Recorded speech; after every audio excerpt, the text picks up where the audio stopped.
Hello viewers. तो आज की इस वीडियो में हम देखेंगे Robinson model of capital accumulation बहुत ही सिंपल वर्ड्स में और एक शॉर्ट वीडियो में, ताकि आप लोगों को टू द पॉइंट बातें पता रहें जो एग्ज़ाम के पर्सपेक्टिव से इम्पोर्टेंट है। इस मॉडल में क्या है, Robinson model of capital accumulation, इसका दूसरा नाम ये भी है golden as model. Golden age model को किसने दिया था? मिसेस जॉन रॉबिन्सन ने गोल्डन एज मॉडल दिया था, जिसको हम Robinson model of capital accumulation भी कहते हैं, अपनी एक बुक में, द एक्यूमुलेशन ऑफ कैपिटल। इस बुक का नाम आप लोगों को याद होना चाहिए। द एक्यूमुलेशन ऑफ कैपिटल किसने दिया था? मिसेस जॉन रॉबिन्सन ने अपनी एक बुक में, द एक्यूमुलेशन ऑफ कैपिटल। इनके मॉडल का क्या नाम है? गोल्डन एज मॉडल, जिसको हम रॉबिन्सन मॉडल ऑफ एक्यूमुलेशन भी कहते हैं, कैपिटल एक्यूमुलेशन। इसमें कुछ एजम्पशंस हैं। The first one is laissez faire. Laissez faire जो है वो ऑलमोस्ट हर जितने भी हमने मॉडल पढ़ा है सब में सेम है कि लेजस-फेयर है, जिसमें गवर्नमेंट की इंटरवेंशन नहीं है, गवर्नमेंट की कोई भी इंटरफेरेंस नहीं है, गवर्नमेंट इसमें इंटरफेयर नहीं करती है। दूसरा है टू फैक्टर्स, इसमें भी दो फैक्टर्स हैं, एक लेबर है और एक कैपिटल है। Third one is perfect competition.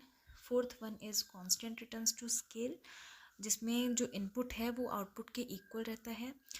The last one is fixed capital, जिसमें फिक्स्ड कैपिटल लेबर रेशियो है, कैपिटल और लेबर का जो रेशियो है वो फिक्स्ड रहता है। नाउ इसमें हम देखेंगे कि दो रेट्स के बारे में इन्होंने बात की है। The first one is desired rate and the second one is possible rate. जो डिज़ायर्ड रेट है, ये जैसे हमने हेरोडियन मॉडल पढ़ा था, हेरोड का जो मॉडल था उसमें वारंटेड रेट के बराबर है डिज़ायर्ड रेट, और जो पॉसिबल रेट है वो हेरोड के ही नेचुरल रेट के इक्वल है, मतलब उससे मिलता जुलता है। तो डिज़ायर्ड रेट में क्या है? Rate at which makes the firm satisfied with the situation in which they find themselves। मतलब जो फर्म है वो जिस सिचुएशन में है वो अपने आप के लिए मतलब सेटिस्फाई है उस सिचुएशन में, वो उससे बाहर निकलना ही नहीं चाहती। जिस सिचुएशन में भी वो अपने आप को देख रहे हैं वो सिचुएशन में सेटिस्फाइड है। वहीं जो ये पॉसिबल रेट है वो कहता है हेरोडियन का नेचुरल मॉडल जो रेट है उसके जैसे है। इसमें क्या कहता है कि depends on physical conditions, that is population growth and technical knowledge. मतलब पॉसिबल रेट में क्या है कि जो फर्म है वो डिपेंड करता है फिजिकल कंडीशंस पे, कि वो सेटिस्फाई है, वो अपने आप को ग्रो करना चाहती है या फिर इन्वेंशन करना चाहती है, कोई भी चीज़ें हैं। पॉपुलेशन के ग्रोथ और टेक्निकल जो नॉलेज है उन लोगों को, इन दोनों नॉलेज पे डिपेंड करता है, इन दोनों पॉइंट्स पे डिपेंड करता है पॉसिबल रेट। नाउ इसमें गोल्डन एज किसको कहते हैं? गोल्डन एज तब होती है जब डिज़ायर्ड रेट और पॉसिबल रेट, ये जो दोनों रेट्स हमने अभी देखी हैं, जब ये दोनों एक दूसरे के इक्वल हो जाती हैं। डिज़ायर्ड रेट वो है जिसमें फर्म सेटिस्फाई है जिस भी कंडीशन में वो है, और पॉसिबल रेट वो अपने आप को चेंज कर रही है, ग्रो कर रही है, डिपेंड करता है उनके फिजिकल कंडीशंस पे। तो जब ये दोनों रेट एक दूसरे के इक्वल रहता है तो हमारी क्या होती है? गोल्डन एज बनती है। Now in other words, growth rate of capital is equal to growth rate of labour.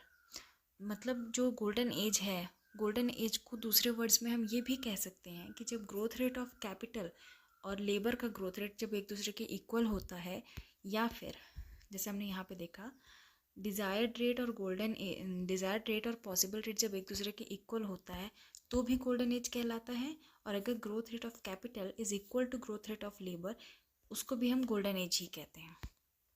ठीक है। नाउ नेक्स्ट, एक इसमें देखा गया स्टैटिक स्टेट। स्टैटिक स्टेट किसको कहते हैं? स्टैटिक स्टेट उसको कहते हैं जहाँ growth rate is zero and profit rate is also zero. जहाँ पे ग्रोथ का जो रेट है वो भी ज़ीरो होता है, प्रॉफिट का रेट भी ज़ीरो होता है। तो क्या इसका मतलब है कि ग्रोथ ज़ीरो है? बिल्कुल भी नहीं। स्टैटिक स्टेट उसको कहते हैं जहाँ ग्रोथ तो हो रही है बट उसका जो रेट है वो ज़ीरो है, प्रॉफिट तो हो रहा है लेकिन उसका जो रेट है वो ज़ीरो है, ज़ीरो रेट से ग्रोथ हो रही है, ज़ीरो रेट से प्रॉफिट हो रहा है, उसको स्टैटिक स्टेट कहते हैं। Now state of economic bliss. Economic bliss की स्टेट किसको कहते हैं? जब कंजम्पशन जो होता है वो एकदम हाईएस्ट पॉइंट पे रहता है, एकदम मैक्सिमम लेवल पे होता है, उसको हम कहते हैं state of economic bliss. And the last one is, इस थ्योरी का जो हैरोल्ड डॉमर के साथ जब हम कंपैरिजन करते हैं तो इसमें एक बेसिक सा डिफरेंस निकल के आता है कि हैरोल्ड डॉमर के मॉडल में क्या था, कैपिटल को प्राइम सोर्स माना जाता है कैपिटल एक्यूमुलेशन में। Capital is prime source of capital accumulation in Harold Domar model. लेकिन वहीं रॉबिन्सन के मॉडल में लेबर को प्राइम सोर्स माना जाता है कैपिटल एक्यूमुलेट करने के लिए। तो ये था इन दोनों में डिफरेंस, और ये थी आपकी रॉबिन्सन की theory, Robinson model of capital accumulation. I hope आपको अच्छा लगा होगा। Please like and share. Thank you.